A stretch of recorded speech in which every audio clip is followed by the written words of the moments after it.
반갑습니다. 들꽃치기입니다. 단식 11일째 아침을 맞이하고 있습니다. 예배식 3일, 본단식 오늘 총 8일째를 하고 있습니다. 제 얼굴이 좀 이제 홀쭉해졌습니까? 오늘 아침에 이제 몸무게를 재보니까 한 5.8kg, 6kg가 빠졌습니다. 이제 제가 보기에도 살이 좀 빠졌다 이제 싶습니다. 이제 몸을 이렇게 해봐도 너무 가볍고 뭐 바람 불면 날아갈란가 이제 가볍고 이제 그렇습니다. 오늘도 날짜를 5월 23일 8시 좀 넘었고 아침 식사 시간이 되겠습니다. 지금 이제 몸무게만 빠진 게 아니라 제 혈압도 많이 내려가 있을 것 같습니다. 그래서 이제 오늘은 그 전문 간호사를 대동해 가지고 혈압을 한번 체크해 보겠습니다. 뭐 간호사를 해봤자 제 아내입니다. 그래도 이제 왕년에 남해군 보건소에서 그 보건직을 담당했던 유능한 인재입니다. 이제 거기 당뇨하고 혈압을 전문적으로 이제 담당했던 간호사라 제 혈압 정도는 정확하게 체크를 해줄 수 있을 것 같습니다. 그러면 입장을 해보시죠.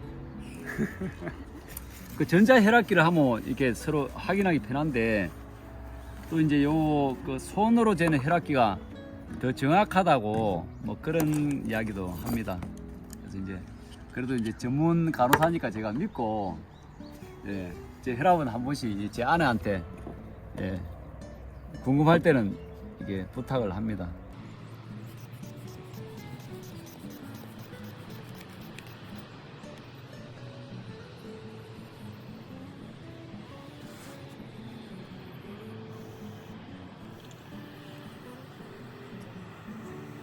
에 70이네요.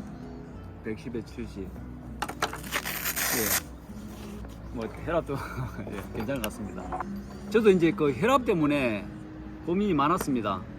40대 초반에 혈압이 170에 100, 뭐 180에 105, 뭐 이렇게 나온 적이 있으니까 뭐 120에 80이 정상이라 하지만 저는 이제 뭐 140에 90 정도 나오면 되지 않느냐, 저는 이제 그런 주의인데 뭐 170에 100, 180에 105 이래서 하니까 뭐 신경이 굉장히 많이 쓰여 있습니다.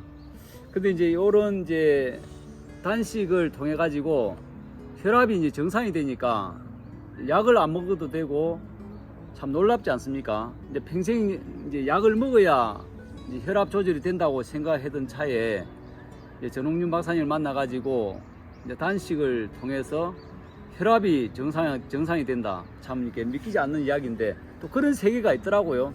그래서 오늘은 이제 비우고 낮추면 반드시 낫는다의 저자 전홍준 박사님은 고혈압을 어떻게 이제 정의하고 있는지, 또 어떻게 고혈압을 약 없이 아주 건강하게 살 수 있는지에 대해서 이 책에서 정확히 다루고 있어 가지고 그 내용을 좀 소개를 할까 합니다. 약 혈압의 95%가 본태성 고혈압이라고 합니다. 나머지 이제 약 5%는 뭐 이유가 있겠죠. 뭐 신장의 문제, 뭐 다른 이유 때문에 혈압이 올라간 것은 그 원인이 없어지면 혈압이 정상으로 내려가니까 그 원인을 없애는데 주력해야 되겠죠.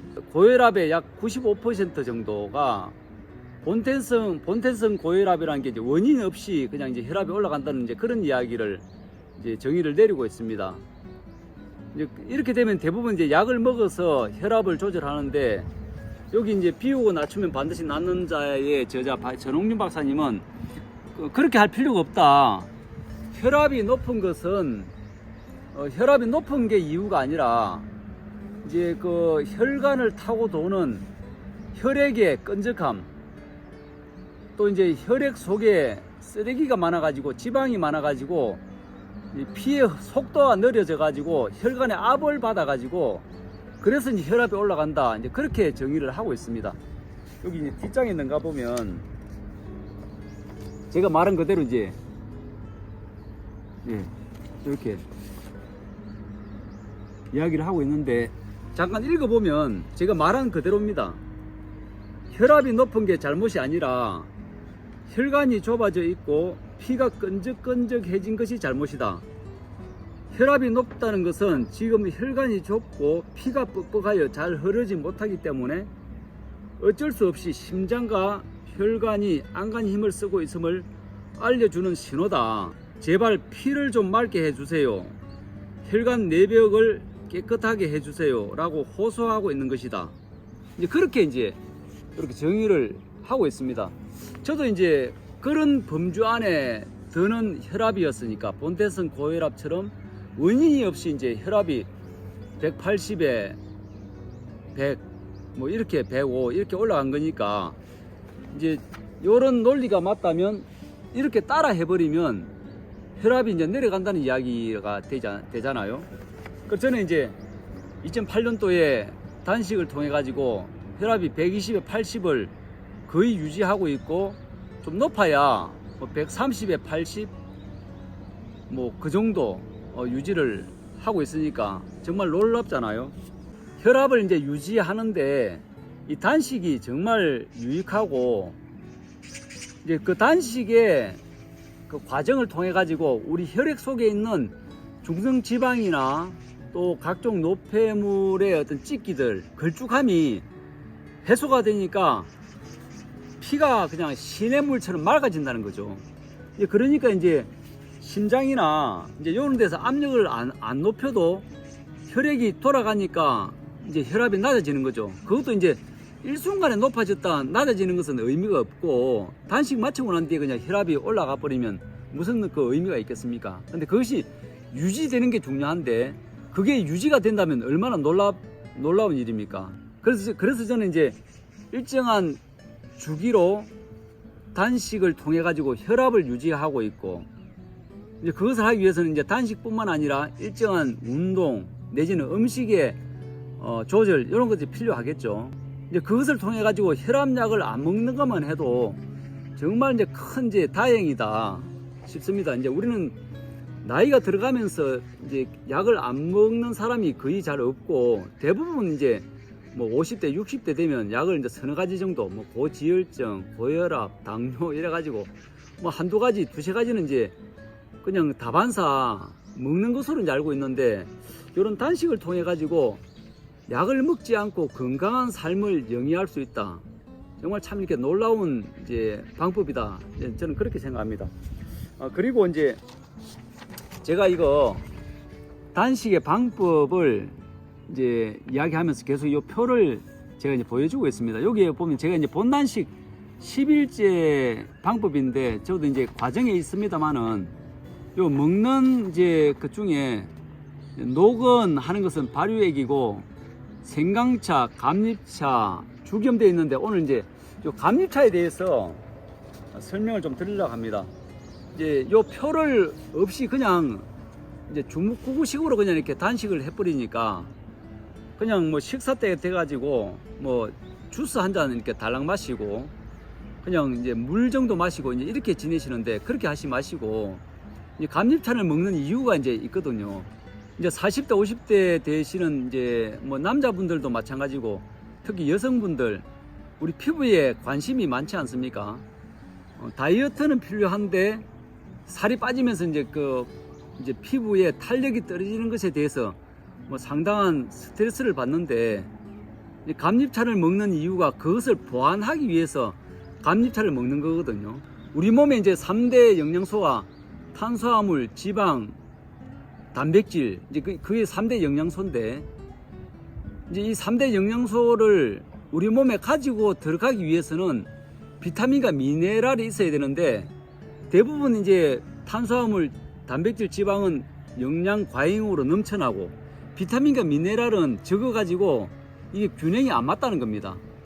특히 이제 이 감잎차 속에는 비타민 C가 레몬의 약 20배 정도가 많답니다. 우리가 비타민 C 하면 레몬을 떠올리는데 이 감잎차에 들어있는 비타민 C는 레몬의 20배 정도가 많으니까 엄청난 양이 많고 또 뜨거운 물에 우려도 이 감잎차에 들어있는 천연 비타민 C가 파괴가 안 된다고 하니까 정말 이제 좋잖아요. 특히 이제 이 감잎차 속에는 타닌이라는 특수한 성분이 있어가지고 이 타닌이 뭔가 하면 우리 몸의 피부 재생을 돕는 콜라겐을 만들어내는 원료의 그 뒷받침을 하는 것이 타닌 성분이거든요. 그러니까 이 비타민 C, 이 감리차를 먹는 것이 아주 중요하단 말입니다. 이 피부의 탄력을 유지하기 위해서는 이 감리차가 꼭 필요한데, 감리차를 그냥 우습게 여기고 그냥 안 먹어버려. 그러지 마시고 꼭 좀 드시기 바랍니다. 그래서 이제 얼굴의 피부의 탄력성, 우리 몸 전체의 탄력성을 유지하기 위해서는 하루에 비타민C 이 감리차를 서너 잔, 4-4잔 정도 꼭 마셔 주십사. 꼭 이제 부탁을 드립니다. 저도 이제 많이 먹고 있습니다. 이제 이렇게 이제 좀 탄력이 좀 떨어지는 것 같아도 이제 감리차를 통해 가지고 저는 피부의 탄력을 유지하기 위해서 이제 무던히 노력을 이제 할 것입니다. 특히 또 이제 우리가 다이어트가 되면서 일정 부분에 이제 살이 많이 빠지면서 이제 스트레스를 많이 받잖아요. 특히 이제 여성분들은 이 알통이 굵어가지고 이런 분들이 보름 정도 단식을 하고 난 뒤에 이게 뭐 살이 다 빠져가지고 이 쭈글쭈글 해가지고 이 가죽만 남아가지고 막 이게 막 어떻게 할 바를 몰라가지고 여름에 짧은 팔을 못 입어가지고 막 걱정하시는 분이 계시는데, 그것은 이제 어떤 영양 때문에, 어떤 이유 때문에 그러느냐 하면 우리 몸에 림프구가 3군데가 있거든요. 림프절이라 하면 우리로 말하면 하수종말 처리장, 여러분들 더 잘 아시잖아요. 이제 하수종말 처리장이 양쪽 귀 뒤쪽에, 양쪽 겨드랑이 밑에, 또 서해부 림프절이라 해가지고 양쪽 사타구니 안쪽에 이제 3군데의 림프절이 있는데, 이 팔뚝에 있는 왜 이 팔뚝이 두꺼워지냐면 우리 몸에 하루에 만들어지는 쓰레기 양은 일정해요. 약 100톤이 예를 들어서 만들어진다 하면 우리가 나이가 들고 피가 걸쭉해지고 대사가 늦어지면서 이 겨드랑이 밑에 있는 그 하수종말 처리장의 림프절에 이제 그 기능들이 떨어져 가지고 용량이 떨어져 가지고 처리가 적게 된단 말입니다. 그러니까 이제 어떻습니까? 쓰레기는 같은 양이 매일 나오고 하수종말 처리장의 쓰레기 처리 용량은 떨어지고 하니까 자꾸 쓰레기가 쌓일 거 아닙니까? 그러니까 이제 요 주위에, 림프절 주위에 쓰레기가 쌓여가지고 이게 이제 두꺼워진 거예요. 말로 하자면. 그런데 이제 우리가 단식을 통해 가지고 피가 맑아지죠. 그러면서 이제 림프절에 하수종말 처리장이 대청소가 되면서 이게 용량이 본래의 용량으로 확 살아난단 말이에요. 그러니까 이제 쌓여있던 쓰레기가 일순간에 처리가 될 거 아닙니까? 그러면서 이게 이제 쌓여있던 쓰레기가 처리가 되면서 이게 홀쭉해진 거예요, 이게. 근데 기분이 좋아져야 되는데 그 이유는 이제 필요 없고 이 가죽 늘어진 것만 가지고 이제 막 이제 대걱정이라 이제 그렇지면 안 돼. 그것을 이제 기뻐하고 감사해야 하고, 여기서 이제 좀 운동을 통해 가지고 아까 말했던 그런 이제 감리차나 다른 방법을 통해 가지고 피부를 아름답게 하는 방법을 찾는 게 훨씬 좋습니다. 실제 요것 때문에 우리가 많은 이제 어려움이 있고 우리 몸에 다른 이제 질병을 유발할 많은 원인들이 사라진 거이기 때문에 여러분 감사해야 하고 기뻐해야 될 일이지 않나, 저는 그렇게 생각합니다. 예, 오늘은 이것으로 마치고 내일 또 좋은 영상으로 만나 뵙겠습니다. 예, 감사합니다.